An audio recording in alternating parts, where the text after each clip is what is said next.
إن الحمد لله نحمده ونستعينه ونستغفره ونعوذ بالله من شرور أنفسنا ومن سيئات أعمالنا من يهده الله فلا مضل له ومن يضلل فلا هادي له وأشهد أن لا إله إلا الله وحده لا شريك له وأشهد أن محمدا عبده ورسوله يا أيها الذين آمنوا اتقوا الله حق تقاته ولا تموتن إلا وأنتم مسلمون يا أيها الناس اتقوا ربكم الذي خلقكم من نفس واحدة وخلق منها زوجها وبث منهما رجالا كثيرا ونساء واتقوا الله الذي تساءلون به والأرحام إن الله كان عليكم رقيبا يا أيها الذين آمنوا اتقوا الله وقولوا قولا سديدا يصلح لكم أعمالكم ويغفر لكم ذنوبكم ومن يطع الله ورسوله فقد فاز فوزا عظيما أما بعد فإن أصدق الحديث كتاب الله وخير الهدي هدي محمد صلى الله عليه وسلم وشر الأمور محدثاتها وكل محدثة بدعة وكل بدعة ضلالة أما بعد السلام عليكم ورحمة الله وبركاته chers musulmans, chers musulmanes. Nous sommes dans la 24e journée du mois de Sha'ban, c'est-à-dire le 17 avril 2020. Comme je vous l'ai dit dans le message de ce matin, c'est probablement le dernier vendredi du mois de Sha'ban et donc le dernier vendredi avant l'entrée du mois de Ramadan. Un mois de Ramadan qui restera gravé dans les mémoires, qui rentrera dans l'histoire. Le premier Ramadan depuis longtemps pour presque tous les musulmans sur terre, où les mosquées seront fermées et où la prière de Tarawih n'aura pas lieu en groupe à la mosquée, un Ramadan où on sera confiné à la maison. Et le mois de Ramadan, c'est un mois particulier, car vous savez que dans de nombreux textes prophétiques, il a été rapporté que durant ce mois-ci, les portes de l'enfer se ferment, et les portes du paradis s'ouvrent, et les plus rebelles parmi les diables sont enchaînés. Et c'est donc un mois propice pour que les désobéissants se repentent, pour que les insouciants se réveillent et pour que les éloignés se rapprochent. Et on le constate tous les ans pendant le mois du Ramadan lorsque la mosquée est pleine, et ce durant toute la journée, pas seulement durant la prière de Tarawih la nuit. Cette année malheureusement on ne pourra pas le constater parce que nous en sommes tous privés. Et généralement, habituellement, la plupart des imams, la plupart des prêcheurs saisissent l'occasion du dernier vendredi avant le mois de Ramadan pour inciter les gens au repentir. Et donc, malheureusement, cette année, les gens ne trouveront pas, entre autres, bien entendu, dans les mosquées. Je ne doute pas que mes frères prêcheurs saisissent l'occasion pour le faire avec les moyens du bord. Et donc, il y a beaucoup de gens qui seront privés de cet appel. Un appel qui, généralement, touche les cœurs et qui sont une cause pour qu'Allah Ta'ala guide les gens vers le repentir.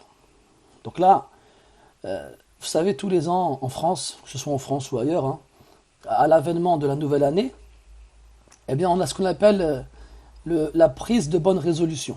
Tous les ans, tu entends les gens qui te disent « Ouais, cette année, j'ai pris la bonne résolution d'arrêter de fumer, d'arrêter de sortir le soir, pour les étudiants de travailler plus, d'être plus gentil, de respecter mes promesses, j'en passe et d'autres. » Mais est-ce que les musulmans en font, entre guillemets, je dis bien, d'eux-mêmes, lorsque le Ramadan il arrive, et c'est justement l'occasion de se remettre dans le bain. Allah tabaraka wa ta'ala nous a créé être humain et djinn pour qu'on l'adore. Il a dit subhanahu wa ta'ala wa ma khalaqtul jinna wal insa illa liya'budun.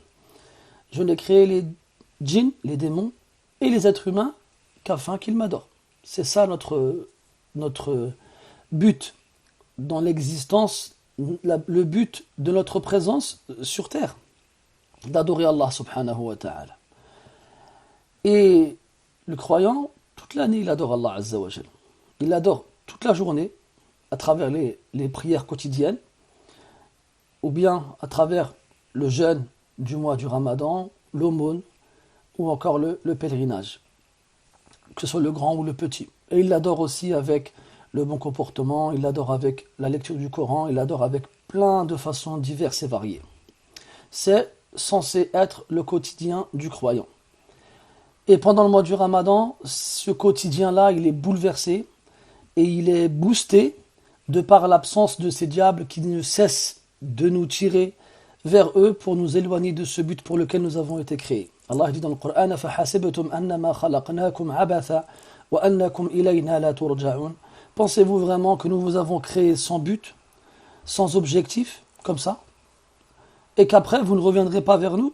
Et Allah dit subhanahu wa ta'ala: أَيَحْسَبُ الْإِنسَانُ أَن يُتْرَكَ سُدًى. L'être humain croit-il que nous le laisserons libre, vaquer à ses occupations quotidiennes sans qu'on ne lui ordonne quoi que ce soit ou qu'on ne lui interdise quoi que ce soit? Et qu'est-ce que l'être humain il a fait comme occupation principale?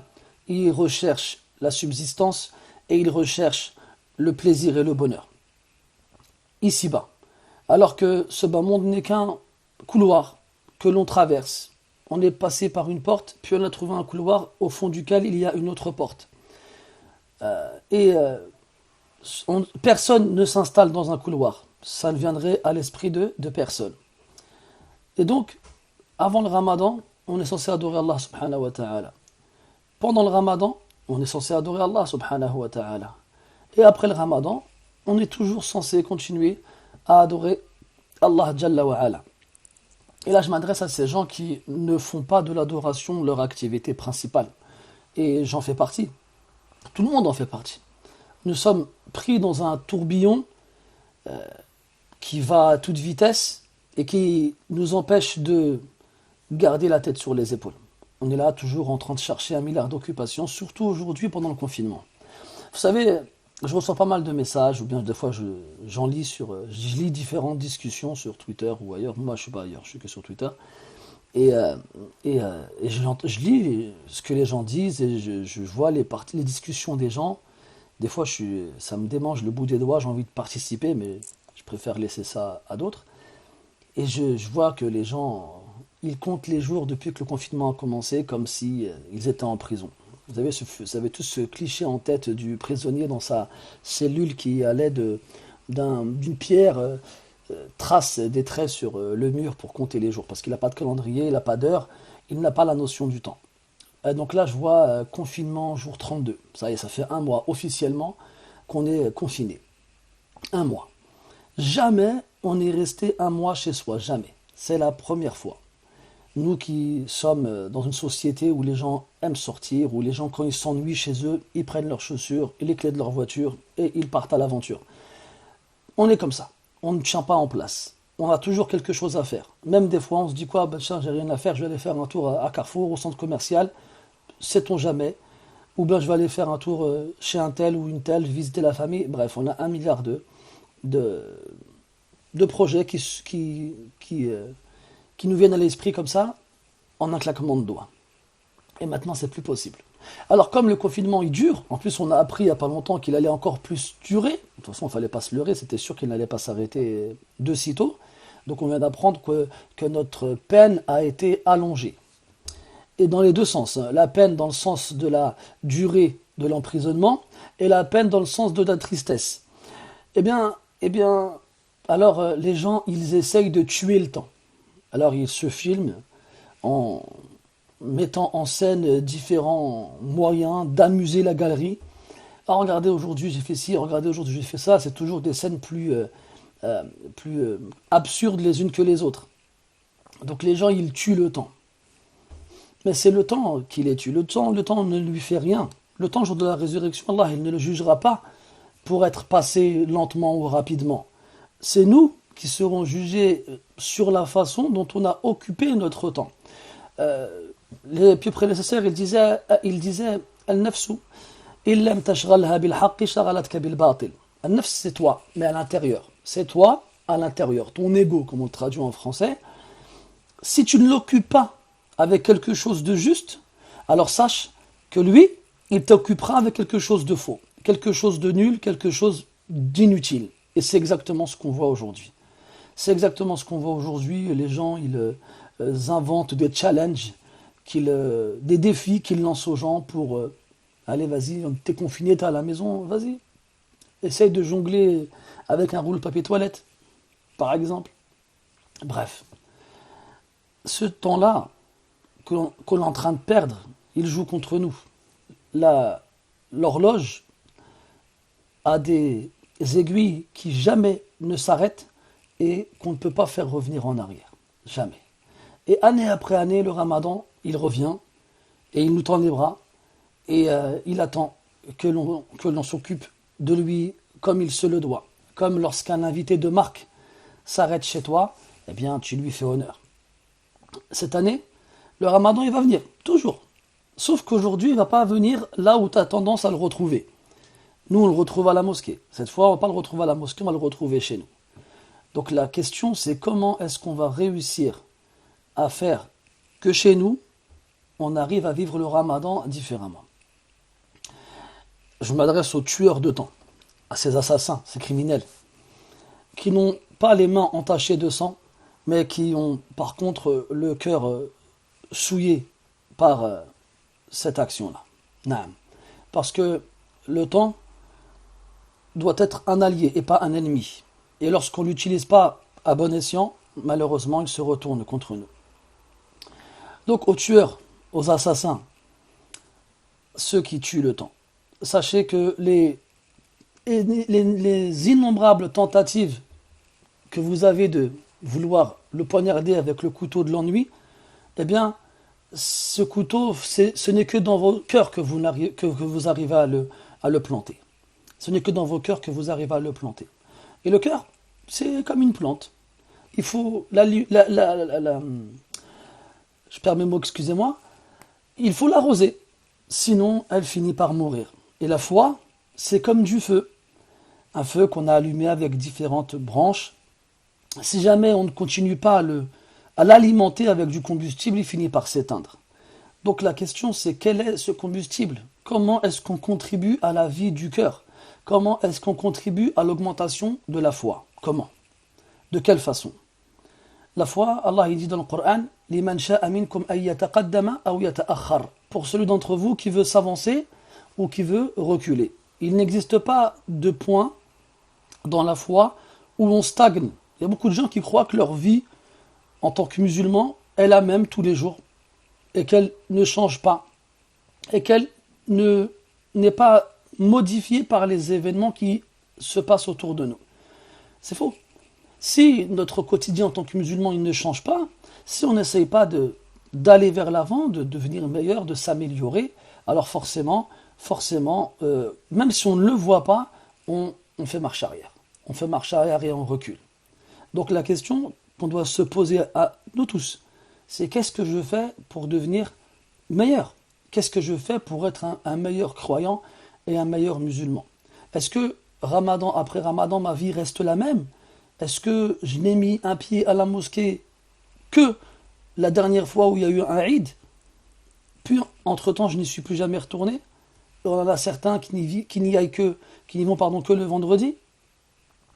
Est-ce que j'ai ouvert le Coran? La dernière fois que je l'ai ouvert, c'était quand? Il y a des gens, je vous assure, qui sont incapables de répondre à cette question.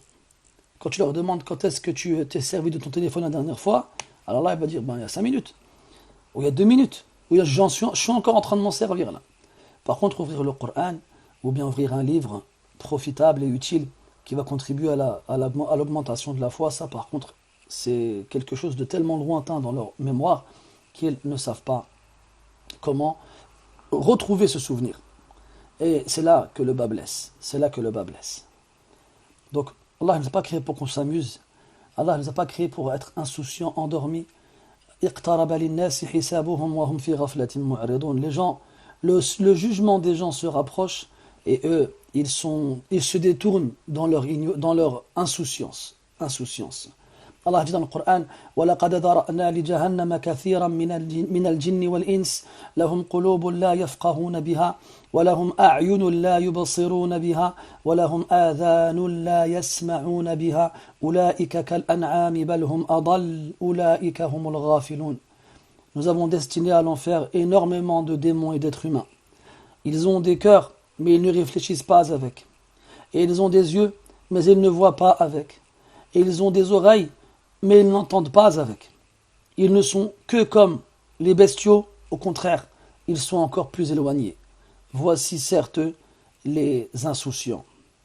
Voici certes les insouciants, al-ghafla, cette insouciance qui nous ronge le cœur et l'âme, cette insouciance qui nous fait croire que tout va bien, alors que nous cesse de s'éloigner d'Allah subhanahu wa ta'ala, et on ne cesse de s'attirer sa colère, qu'Allah nous en préserve. Alors, je m'adresse à vous, je m'adresse à moi-même, d'ailleurs c'est intéressant cet exercice de s'adresser à son téléphone où je vois ma tête là pendant que je vous parle, je ne vois personne d'entre vous, c'est comme si je me parlais à moi-même, c'est quelque chose de nouveau, pour ma part entre autres, mais c'est intéressant aussi. Quoi qu'il en soit, il faut se remettre en question. Et il faut surtout se poser les bonnes questions. Comment ce ramadan il va passer? Tous les ans, pour ceux qui me connaissent un peu, je tape un peu sur les doigts des gens qui font du ramadan une occasion de se remplir le ventre et de passer sa journée dans la cuisine. Je m'adresse autant aux hommes qu'aux femmes. Tous les ans, je fais des allusions assez directes à ces personnes, notamment moi je prends l'exemple de nos mères, hein, nous les maghrébins, qui passent une bonne moitié de la journée dans la cuisine à chercher quoi préparer pour le repas du soir. Et puis j'ai en tête cette table pleine à craquer de nourriture. Puis j'ai en tête aussi le temps qu'on passe à manger dès l'appel de la prière de le Maghreb jusqu'à la fin du repas. Puis après, j'ai toujours en tête aussi la prière de Tarawih, où on est debout les uns à côté des autres, et durant laquelle on a le droit à ce qu'on appelle un concert de croassement de crapauds. Vous avez déjà entendu un crapaud croasser? Enfin, je pense que croasser, c'est plus pour le corbeau, mais dans tous les cas, vous connaissez le bruit que fait le crapaud ou la grenouille. Eh bien, quand on est dans les rangs de la mosquée pendant la prière, eh bien, les gens, ils rotent et ils évacuent. Comme ils se sont tellement remplis le ventre qu'ils ont du mal à tenir. Alors, ils rotent, excusez-moi hein, l'image, mais c'est une réalité, et là, tu as le droit à un festival d'odeurs. Tu sais ce que tout le monde a mangé. Et là, tu te rends compte pourquoi les gens ne tiennent pas pendant la prière de Tarawih. Ils ne tiennent pas. Comment tu veux réussir à tenir avec le ventre plein alors que la journée entière, il était vide? Bref, on a fait du ramadan une sorte de routine qui est malfaisante, qui est malveillante. Pareil pour ces gens-là qui vont là cette année, moi j'arrive plus ou moins à visualiser ce qui risque de se passer, c'est que il y a des gens qui vont passer des nuits blanches.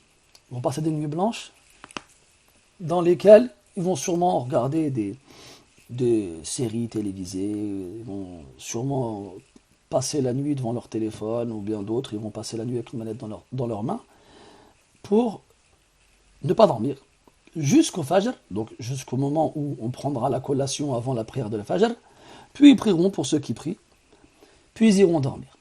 Et là, le but, c'est de dormir le plus longtemps possible.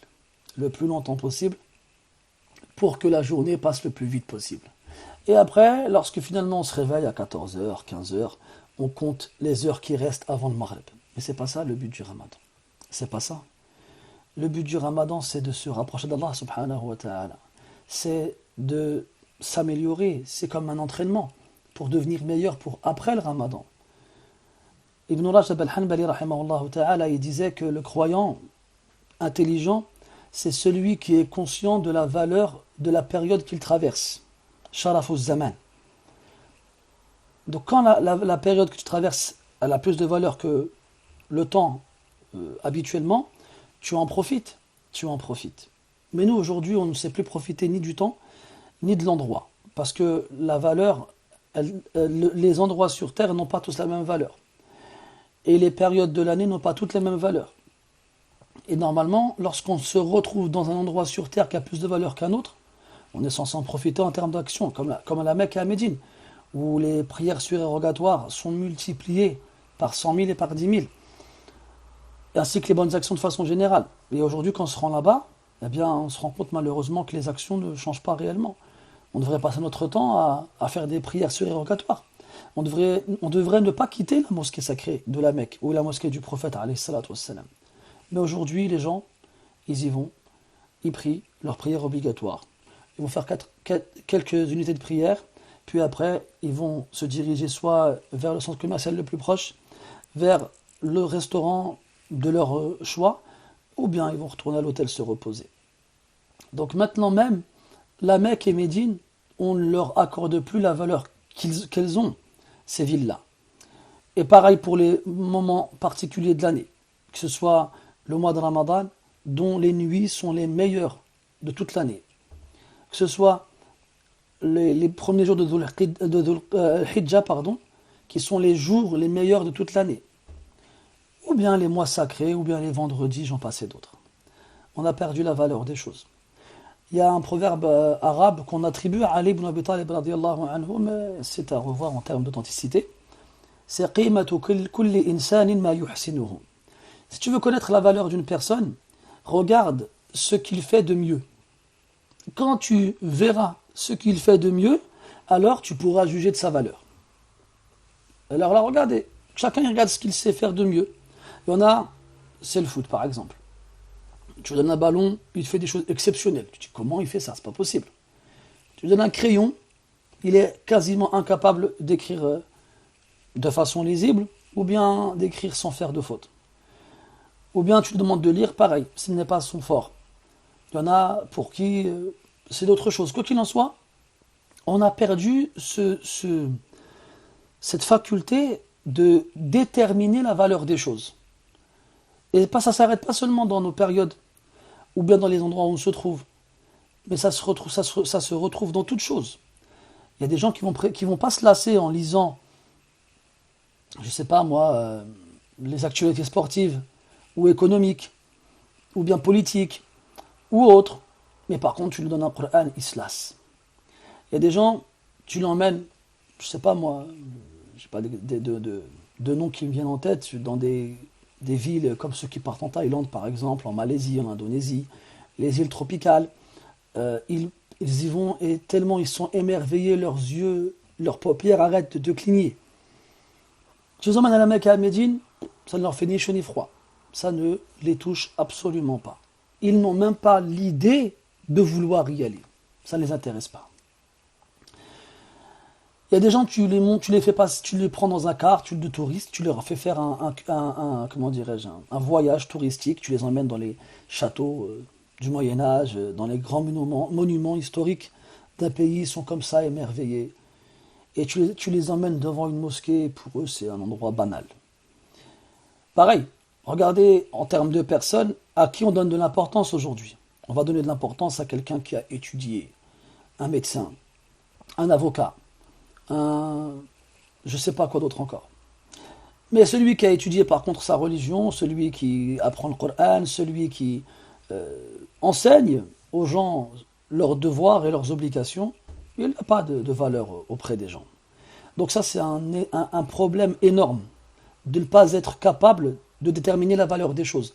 Et comme il disait Ibn Taymiyyah rahmatullahi alayhi, man kana jahilan bi aqdari rijal fahuwa bi qadrihi ajhal ou kama qala rahimahullah ta'ala. Il disait celui qui est incapable, qui ignore la valeur des hommes autour de lui, il sera incapable de connaître sa propre valeur. Alors on a dès le départ un problème sur soi-même. Parce que si notre façon de juger les choses, elle est faussée, elle est erronée, forcément, notre façon de nous voir, elle sera faussée et erronée. Quand on se regarde dans le miroir, et qu'on est censé faire un bilan de soi-même, un examen de soi-même, on ne va pas voir ce qui ne va pas. On va voir que ce qui va.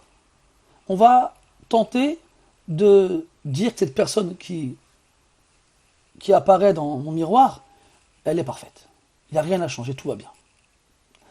Mais vous avez remarqué que comme la société, elle met le point sur certains détails physiques, alors nous aussi on va regarder ces détails physiques. Maintenant la société, elle appelle les gens au culte du corps. Alors quand on se regarde dans le miroir, on va regarder que l'enveloppe charnelle. On va regarder que le corps qui est le nôtre. J'ai pris des rides, mes cheveux sont devenus blancs, j'ai pris du poids, ça se voit, et ça va nous hanter. Alors que normalement, nous, on doit regarder notre apparence intérieure, spirituelle, pas avec les yeux de nos têtes, mais avec les yeux de nos corps. Et malheureusement, c'est des choses qui ne se passent plus. C'est des choses qui n'arrivent plus. On ne se juge pas correctement, on n'a pas les bons critères de jugement, et donc forcément tout est faussé. tout est faussé. Et le prophète sallallahu alayhi wa sallam, il a fait allusion à cela. Comme quoi, à la fin des temps, les balances seront inversées. C'est-à-dire les critères de jugement, les moyens de déterminer la valeur des choses, des gens, de soi-même, seront bouleversés. Il a dit dans un hadith, sallallahu alayhi wa sallam, dans la fin des temps, يصدق فيها الكاذب ويكذب فيها الصادق ويخون فيها الأمين ويؤمن فيها الخائف وينطق فيهم الرويبضة. À la fin des temps, on croira le menteur et on ne croira pas celui qui dit la vérité. On fera confiance au traître et on ne fera pas confiance à celui qui est digne de confiance. Les balances seront inversées parce que les critères de sélection seront inversés, parce que les critères de jugement seront bouleversés, parce que la façon de déterminer la valeur des choses sera renversée. Et cette chose-là nous touche tous, dans tout. Nous ne sommes plus capables de savoir ce qui est bon de ce qui est mauvais, ce qui est correct de ce qui ne l'est pas, ce qui est utile de ce qui est futile. Résultat, on se complaît dans notre insouciance et on ne se rend pas compte de notre déviance et on prône l'innocence. On se dit c'est pas ma faute, je suis comme ça, c'est comme ça, tout le monde est comme ça. Mais ce ne sont pas des excuses valables. Et bientôt, et ça ne cessera de continuer, ce bouleversement des critères de sélection, de jugement, ne cessera de continuer jusqu'au jour où l'Antéchrist il apparaîtra. L'Antéchrist il va apparaître, et là on va comprendre les hadiths du prophète, comme quoi les gens le suivront, les gens le croiront, les gens seront aveuglés par lui. Quand on lit les textes, on dit c'est pas possible. On dit mais comment est-ce que c'est possible qu'un croyant normal, il tombe dans le piège? Et le prophète il est conscient de ces choses-là, il dit quand vous entendrez parler de lui, éloignez-vous de lui, ne cherchez pas à aller le voir, ne cherchez pas à lui parler ou bien à savoir quoi que ce soit le concernant. Éloignez-vous de lui comme la peste. S'il est à l'Orient, allez à l'Occident. S'il est à l'Occident, allez à l'Orient. Mais n'oubliez pas qu'en 40 jours, il fera le tour de la terre. Il fera le tour de la terre. Il n'y a pas une ville sur terre où il ne posera pas le pied. Et là, les gens, ils le croiront. Il y a des gens qui iront le voir en pensant que c'est un imposteur. Ils se diront, je sais que c'est un imposteur, je sais que c'est un menteur, mais je vais juste aller le voir pour voir à quel point c'est un imposteur. Et quand il se retrouvera sur place, il se fera berner et tromper, il tombera dans l'illusion et il croira en lui. Et il croira en lui. Donc ne pensez pas que nous ne sommes pas concernés par ces choses-là, parce que des dajjaloun, ou des dajjajila, c'est-à-dire des imposteurs, il y en a beaucoup.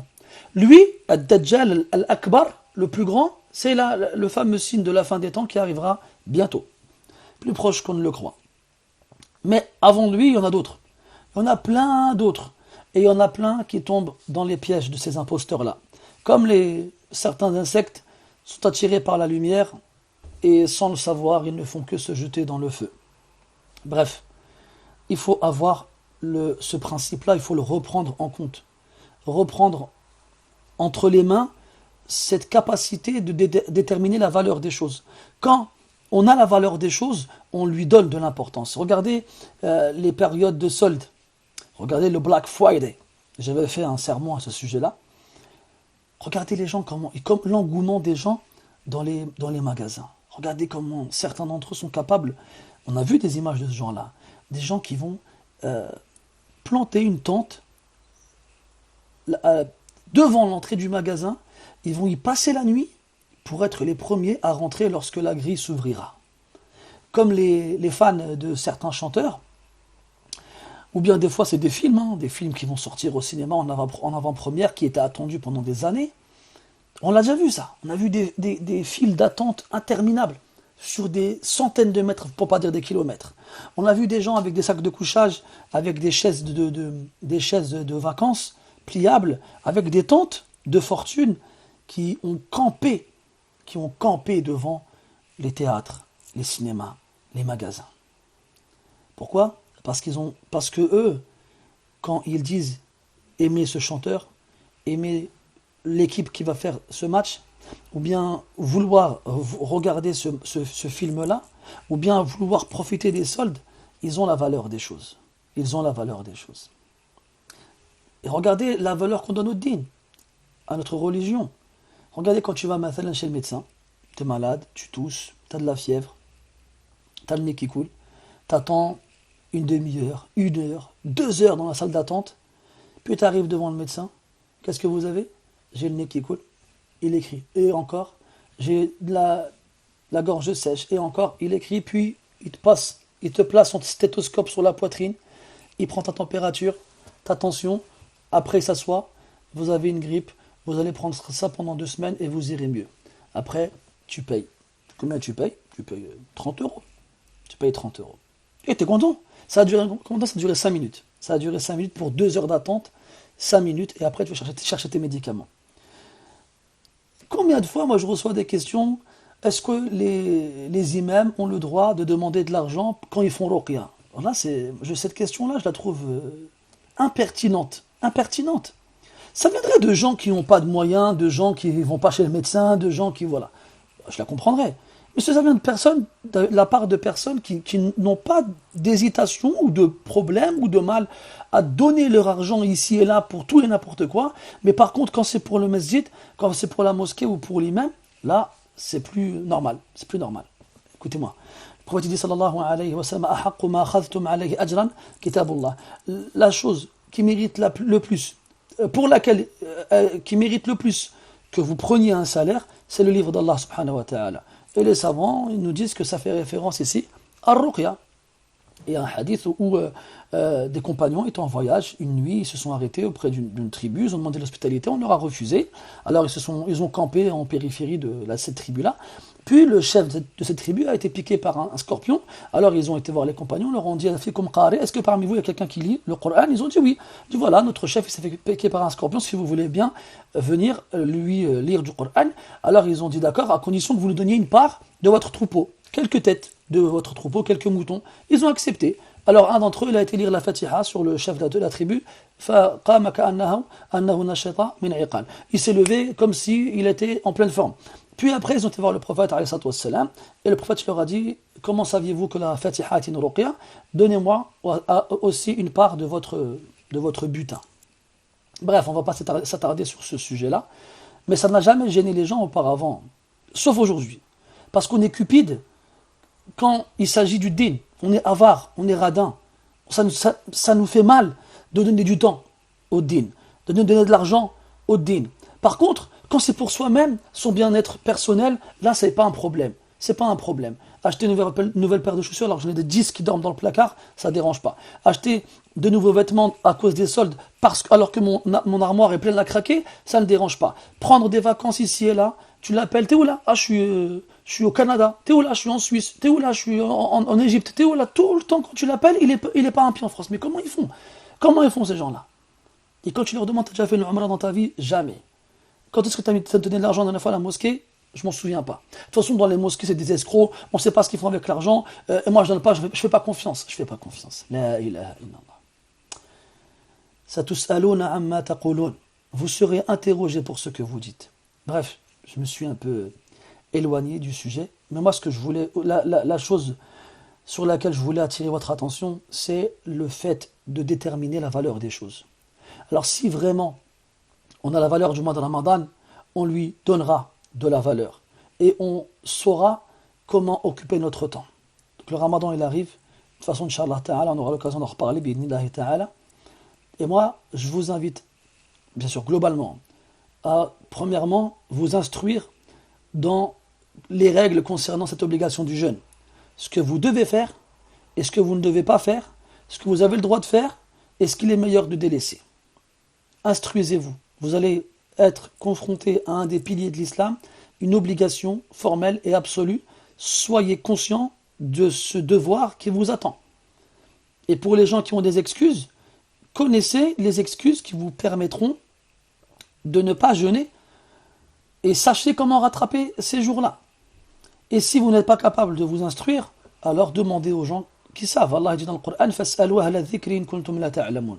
Interrogez les gens du rappel si vous ne savez pas. Instruisez-vous dans votre religion. Tafaqahu fi dinikum. Autre chose, prenez conscience de la valeur de cette période qui arrive. C'est la meilleure période de l'année. C'est le meilleur des mois.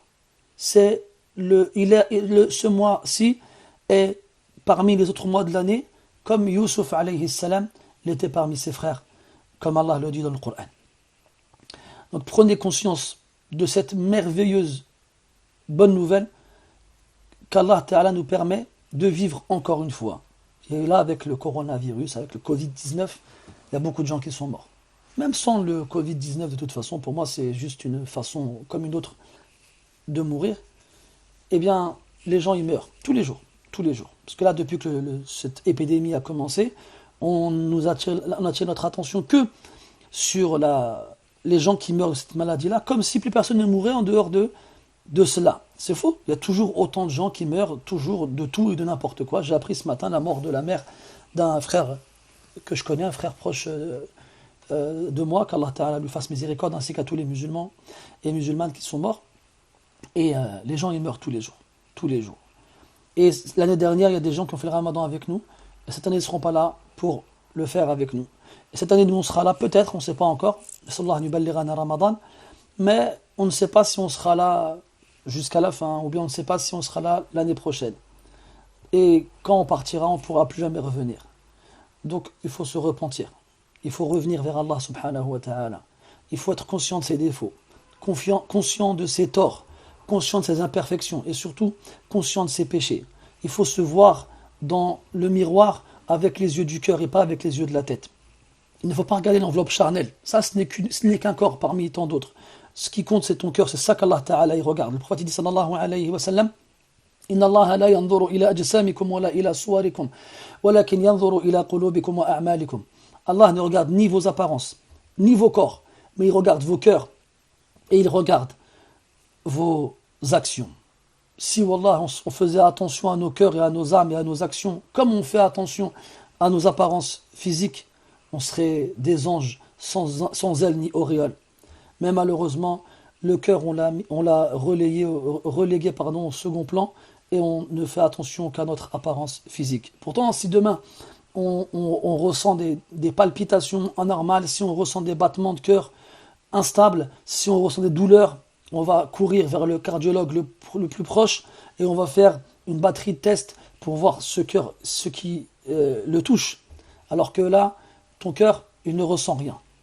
Écoute-moi, si quand tu entends quelqu'un te parler d'Allah subhanahu wa ta'ala, si quand tu entends la parole d'Allah, le Coran récité à tes oreilles, si l'exhortation ne te touche pas, c'est que ton cœur il est plus proche de la pierre qu'il ne l'est de cet organe qui est censé être le roi des organes de ton cœur. Cet organe dont le prophète a dit sallallahu alayhi wa sallam, Inna fil jasadi mudghah, idha fasadat fasada al jasadu kulluh, wa idha salahat salaha al jasadu kulluhu ala wa hiya al qalb. Dans ton corps, il y a un morceau de chair, s'il est mauvais, tout le reste du corps il sera mauvais. Et s'il est bon, tout le reste du corps, il sera bon, ala wa hiya al qalb. Et ce cœur-là, il a des yeux. Et des fois, il voit très bien, des fois, il voit très mal. Et des fois, il est aveugle. Allah dit dans le Coran, فَإِنَّهَا لَا تَعْمَى الْأَبْصَارُ وَلَكِنْ تَعْمَى الْقُلُوبُ الَّتِي فِي الصُّدُورِ. Ce ne sont pas les yeux qui sont touchés de cécité, ce sont les cœurs dans les poitrines. Et pour finir, mes paroles n'ont pas pour but de te pousser au désespoir, n'ont pas pour but de te faire prendre conscience que tu es fichu. Non.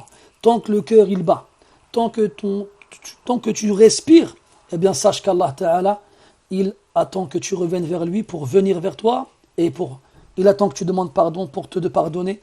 Il attend que tu fasses un pas vers lui pour en faire 10 vers toi. Dans le hadith, Allah Ta'ala il dit, lorsque mon serviteur il se rapproche de moi de la distance d'un empan, je me rapproche de lui de la distance d'une coudée.